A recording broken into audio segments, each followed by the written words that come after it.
Student, आज हम discuss करने वाले हैं लिम्फेटिक सिस्टम के बारे में। बट उससे पहले आपको इस चीज़ की भी नॉलेज होनी चाहिए कि मैंने एक एवरेज बॉडी वेट लिया है 70 केजी का। अगर इंसान है उसमें 42 से 47 लीटर में पानी होता है उसके अंदर, उसकी बॉडी में लगभग। और उसके ये वाटर डेंसिटी दो चीज़ों में डिवाइड है, एक ICF इंट्रासेलुलर फ्लूइड और ECF एक्स्ट्रा सेलुलर फ्लूइड। जो इंट्रासेलुलर फ्लूइड है यानी वो उसके सेल्स के अंदर का फ्लूइड है, जो एक्स्ट्रा सेलुलर फ्लूइड यानी सेल्स के बाहर का फ्लूइड है। सेल्स के बाहर कहाँ मतलब, और कितना कितना परसेंट है? ICF में 28 लीटर से लेकर 32 लीटर के बीच में होगा, और ECF में 14 लीटर से लेकर 15 लीटर के बीच में ECF में फ्लूइड रहता है, एक्स्ट्रा सेलुलर फ्लूइड रहता है। अभी एक्स्ट्रा सेलुलर फ्लूइड हमारे सेल्स के अंदर नहीं होते, सेल्स के बाहर होते हैं, जैसे इंट्रास्टिशियल फ्लूइड और इंट्रावेस्कुलर फ्लूइड। अभी जो इंट्रास्टिशियल फ्लूइड है ये लगभग होता है 12 लीटर के आसपास, और जो इंट्रावेस्कुलर फ्लूइड है ये 4 लीटर के आसपास होता है। अब आपको इंट्रासेलुलर फ्लूइड पता होगा, यानी इंट्रासेलुलर फ्लूइड बॉडी में ऑटोमेटिकली 12 लीटर के आसपास देखा जाता है, ठीक है। अब इसी में से इंट्रास्टिशियल फ्लूइड में से ही हमारा लिम्फेटिक फ्लूइड आता है। वो कैसे आता है वो मैं आपको बताता हूँ, ठीक है। तो पहले हम थोड़ा लिम्फेटिक सिस्टम के बारे में जान लेते हैं। लिम्फेटिक सिस्टम होता क्या है? तो ये एक पार्ट ऑफ सर्कुलेटरी सिस्टम है, यानी सर्कुलेशन सिस्टम जो हमारा चलता है। लिम्फेटिक भी एक सर्कुलेटरी सिस्टम है, जैसे आर्टरीज और वेनस सिस्टम है हमारा, वैसे ही लिम्फेटिक सिस्टम भी एक सर्कुलेटरी सिस्टम है। और ये हमारे इम्यून सिस्टम में भी मदद करता है, एक तरीके से इम्यून सिस्टम का भी वर्क करता है। साथ ही साथ ये नेटवर्क ऑफ वेसल्स है through which lymph drains from tissue into blood. ये एक तरीके से वेसल्स का नेटवर्क भी है, जिसकी मदद से लिम्फ जो है, यानी कि जो लिम्फेटिक सिस्टम के अंदर लिम्फ होता है वो ड्रेन्स होता है टिश्यू से ब्लड में। वो कैसे होता है उसके बारे में आपको बताता हूँ।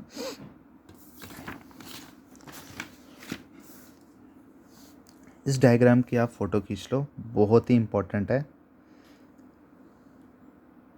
अच्छा, अब मैं शुरुआत करता हूँ। लिम्फ कहाँ से बना, कहाँ से आया, क्या होता है? तो आपको इतना तो पता होगा कि हमारी आर्टरीज़ में ब्लड होता है, ठीक है। हार्ट से ब्लड पंप होता है, एओर्टा में जाता है, एओर्टा में जाने के बाद पूरी आर्टरीज़ में ब्लड आ जाता है बाय प्रेशर, ठीक है। ये हमारी आर्टरीज़ है, आर्टरीज़ में ब्लड आया, फिर ये आर्टरीज़ डिवाइड हो जाती हैं अपनी अलग अलग ब्रांचेज़ में, ठीक है, आर्टरीज़ ब्रांचेज़ में। तो आर्टरी डिवाइड होगी आर्टरीज़ ब्रांचेज़ में, क्योंकि इसे पूरी बॉडी में फैलना है अभी। तो आर्टरी से आर्टरी ब्रांचेज़ गई, आर्टरी ब्रांचेस से और छोटी छोटी ब्रांचेस में डिवाइड हुआ, जिन्हें हम आर्ट्रियोल्स कहते हैं। उसके बाद ये और ज़्यादा डिवाइड हुई, जिसे हम कहते हैं कैपिलरीज, ठीक है। ये आर्ट्रियल कैपिलरीज है, ठीक है। तो आर्ट्रियल कैपिलरीज में जब ये डिवाइड होती है ना, नॉर्मली इनका फंक्शन क्या होता है कि जहाँ तक ये ऑक्सीजनेटेड हैं, सभी ऑर्गन्स को क्या करते हैं, ऑक्सीजनेटेड ब्लड पहुँचा देती हैं। उसके बाद जब इनमें ऑक्सीजन ख़त्म होने लग जाता है तो ये धीरे धीरे वेनस सिस्टम की ओर बढ़ती हैं, और वेनस सिस्टम की ओर बढ़ती हैं और फिर से वापस हार्ट में जाके फिर से ऑक्सीजनेटेड होकर फिर से ये सर्कुलेशन कंप्लीट करती हैं। लेकिन जब ये ब्लड थ्रू आर्ट्रियोल्स अपनी सब ब्रांचेस में जा रहा होता है, तो बीच में क्या होता है, जब ये कैपिलरीज साइड पर पहुंचता है तो इस ब्लड में से RBC कंटेंट तो बड़े होते हैं, तो वो कंटेंट इधर ही से डायरेक्ट जाते हैं। लेकिन इन कैपिलरीज जो साइट होती हैं, इनमें बीच में पोर्स प्रेजेंट होते हैं, पोरोसिटी जिन्हें कहते हैं। इसमें गड्ढे प्रेजेंट होते हैं, बड़े छोटे छोटे पतले लेयर ऑफ सेल्स के बने होते हैं, जिसकी वजह से इनमें से कुछ वाटरी फ्लूइड या प्रोटीन मॉलिक्यूल्स लीक आउट हो जाते हैं। लेकिन इसमें से RBC लीक नहीं हो पाता, क्योंकि RBC का साइज़ थोड़ा बड़ा होता है, तो RBC इन पोर्स में से लीक नहीं होता। और इन पोर्स का नाम है इंटरसेलुलर क्लेफ्ट्स, ठीक है।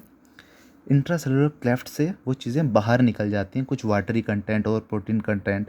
वो लगभग 20 लीटर एक दिन में, लगभग 20 लीटर के आसपास ये इंटरस्टिशियल साइड पे चले जाती हैं, यानी कैपिलरीज से बाहर निकल गई है। ये देखो मैंने सेल्स बनाए हुए हैं, मान लो आपकी स्किन है, ठीक है, स्किन लेयर से अपर लेयर ऑफ स्किन। तो ये क्या कर रही हैं, इंटरस्टिशियल स्पेस पे ये जा रही हैं और उधर जाके 20 लीटर चले गई। किसकी वजह से? आपको पता है आर्टरीज में एक फ्लो ऑफ प्रेशर बना रहता है, तो इसे कहेंगे हाइड्रोस्टैटिक प्रेशर की वजह से 20 लीटर फ्लूइड दिन में आउट हो जाता है इधर से। और ये आउट होता है, लेकिन उसके साथ ही साथ ड्यू टू ऑनकोटिक प्रेशर की वजह से 20 में से 17 लीटर वापस भी आ जाता है वेनस सिस्टम के पास। अब ये वेनस कैपिलरीज है, इसमें भी पोर्स प्रेजेंट है, तो 17 लीटर ऑनकोटिक प्रेशर की वजह से वापस आ जाता है वेनस कैपिलरीज में। और वेनस कैपिलरीज में आने के बाद धीरे धीरे ये वेन्यूल्स में जाता है, वेनस ब्रांचेज हैं, उसके बाद जाता है वेन ब्रांचेज में, उसके बाद जाता है मेन वेन्स में, ठीक है। अब क्या हुआ, 20 में से 17 लीटर तो वापस आ गया, लेकिन 3 लीटर हमारा बाहर ही रह गया, ठीक है। इंट्रास्टिशियल स्पेस में ही 3 लीटर बचा रह गया। अब ये फ्लूइड भी हमारे लिए बहुत इंपॉर्टेंट है। अलग अलग बॉडी वेट के हिसाब से अलग अलग लीटर हो सकते हैं। जनरली माना गया है कि 4 से 5 लीटर इंट्रास्टिशियल फ्लूइड बन जाता है डेली का, ठीक है।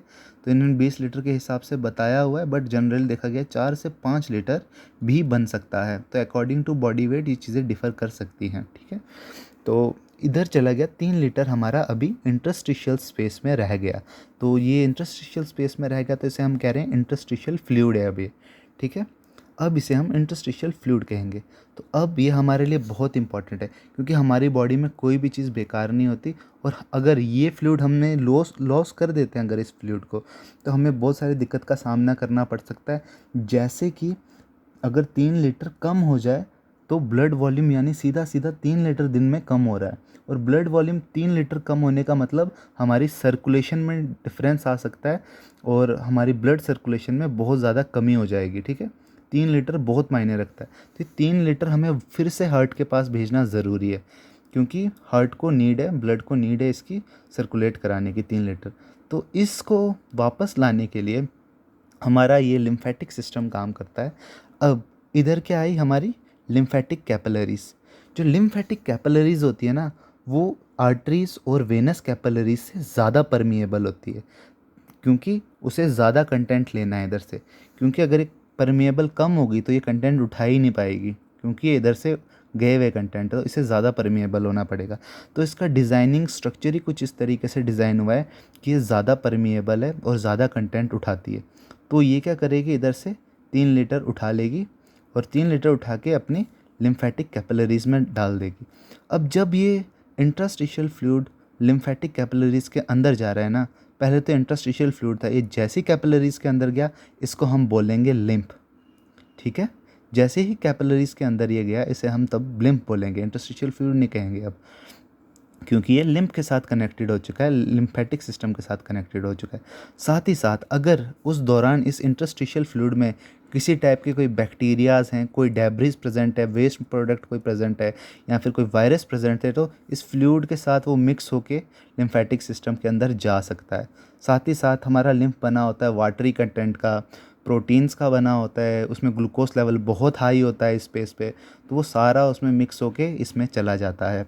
लेकिन हमारा लिम्फ ज़्यादातर वाटर ट्रांसपेरेंट टाइप ही हमें नज़र आता है, तो वो इसके अंदर चले जाएगा, और इस कैपिलरीज में जाने के बाद वो आगे बढ़ता है, इनकी भी वेन्स और आर्टरीज की तरह ही इसका सिस्टम है।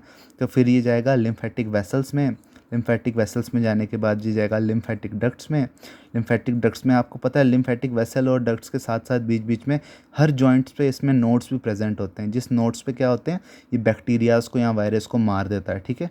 नोड्स में भी मार सकता है, साथ ही साथ ये स्प्लीन में भी मार सकता है, क्योंकि स्प्लीन भी लिम्फेटिक का एक ऑर्गन है।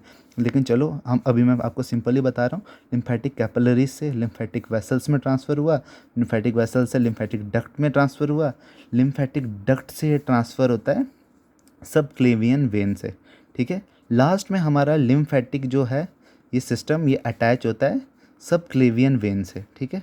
सब क्लेवियन वेन के बारे में आपको पता है तो मैं थोड़ा बता दूं।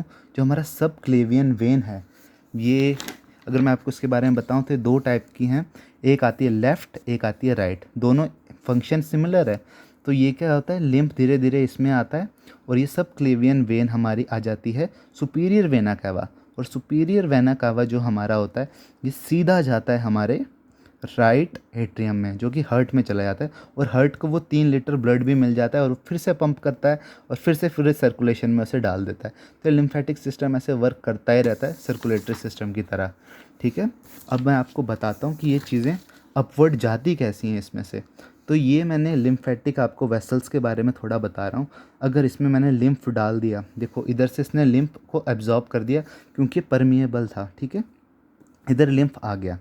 अब लिम्फ की जो डिज़ाइन होती है ना इसकी कैप वेसल्स की, वो बहुत ही यूनिक होती है। अब इसके अंदर कुछ छोटे छोटे मैंने ब्लू कलर के वाल्व शो किए हैं। वाल्व क्या होते हैं, जो कि ओपन भी हो सकते हैं, क्लोज्ड भी हो सकते हैं, ऐसे इनका फंक्शन होता है, ओपन भी हो सकते हैं, क्लोज्ड भी हो सकते हैं। तो ये क्या करते हैं, ये भी प्रेशर बेस्ड पे काम करते हैं। अगर इधर प्रेशर से फ्लूइड जा रहा है तो फ्लूइड जाता है, ये वाल ओपन होते हैं और फ्लूइड को जाने देते हैं और भरने देते हैं। और इसके सेगमेंट्स देखो, मैंने ऐसे सेगमेंट बनाए हुए हैं। एक सेगमेंट को कहते हैं लिम्फेंजिनियन, ठीक है, आप जैसे भी बोलो इसे, लिम्फेंगियन, ठीक है, लिम्फेंगियन, ठीक है। तो 1 2 3 4, इधर मैंने 4 लिम्फेंगियन बनाए हैं, ठीक है। ऐसे ये पूरा फैला होता है और इसका जो स्ट्रक्चर है ये एक ओवरलैपिंग की तरह बना होता है, यानी एक सेल इधर से, एक सेल इधर से, एक के ऊपर एक ऐसे सेल्स चढ़े होते हैं और ऐसे ये बना होता है, ठीक है। और ये सेल्स ज़्यादा परमिएबल भी माने जाते हैं, लेकिन क्योंकि थिन बहुत ज़्यादा होते हैं। तो इसमें क्या होता है, जैसे जैसे फ्लूइड भरता रहता है, इधर प्रेशर जनरेट होता रहता है। समझ लो इधर ये वाल्व क्लोज है, इसमें प्रेशर जनरेट होता रहा, ये फ्लूइड भरता रहा, तो ये ओपन हो जाता है। ओपन होके ये आगे वाले लिम्फेंजियन में भेजता है और फिर क्लोज्ड हो जाता है। अब वो जो फ्लूइड आगे गया है, अब वो फ्लूइड आगे गया, वो पीछे नहीं आ सकता, क्योंकि पीछे वाला वाल्व क्लोज्ड हो गया। अब नो बैक फ्लो होगा, ठीक है, कोई बैक फ्लो पीछे नहीं आएगा, सिर्फ चीज़ें आगे ही जाती रहेंगी। और ये आगे आगे चीज़ों को कहाँ पहुँचाना चाहता है, थोरैक्स कैविटी में, ठीक है, थोरैक्स डक्ट में पहुँचाना चाहता है। थोरैक्स डक्ट आपकी चेस्ट के पास मौजूद होता है, जिससे कि वो आसानी से उसे क्लेवियन के पास पहुंचा सके। हमने आपको बताया ना, सब क्लेवियन वेन के पास पहुंचा देता है, उसके बाद ये लिम्फेटिक सिस्टम से बाहर निकाल देता है और सब क्लेवियन वेन में डाल देता है, ठीक है। तो ये अपने प्रोसेस को चलाना चाहता है। तो इसने क्या किया, इधर से मटेरियल को आगे भेजता रहा, इसका परमिएबल था, मैंने आपको बता दिया। इधर मैंने इसके बारे में डिटेल भी लिखी हुई है कि lymph movement occur despite low pressure, low pressure में ये कर लेता है। तो क्या होती हैं, स्मूथ मसल्स इसके साइड पे प्रेजेंट होती है, वो भी हेल्प करती हैं। साथ ही साथ आर्टरीज, वेन भी होती हैं। तो आर्टरीज जब अपनी पल्स चलती है, धक धक करती हैं, तो उसकी मूवमेंट के साथ भी ये थोड़े थोड़ा अपना प्रेशर जनरेट कर लेता है, उधर से चीज़ें आगे आगे धकेलता रहता है।